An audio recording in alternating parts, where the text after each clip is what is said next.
finances and vocation. This is it's almost like a financial autobiography. You're going to use the practical theology model that you've been learning in class, and I talked about in one of the earlier assignments.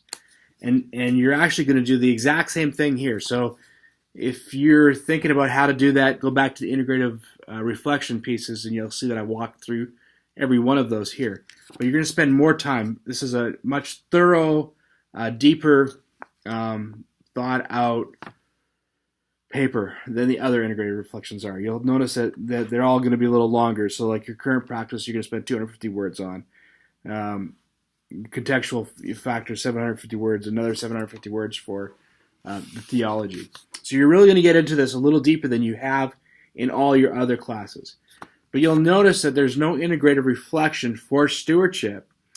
So even though your finances is only an aspect of stewardship, I'm going to have you use that as your integrated reflection for your final project. So you can edit this down a little bit and then use the content of this towards your final project, but you don't have to write two. It's basically the same thing.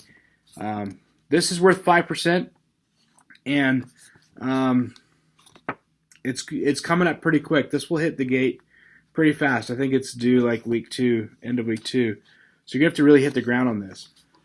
You're also going to think of this, it's a deeper integrative theology paper, but it's really about what is it in light of your calling, and how are you going to do your finances in light of your calling. And I realize part of that you maybe haven't worked all the way through this entire quarter yet, but it's an opportunity to pause and think, how do I look at my finances in light of the fact that God has called me and I'm responding to God's calling.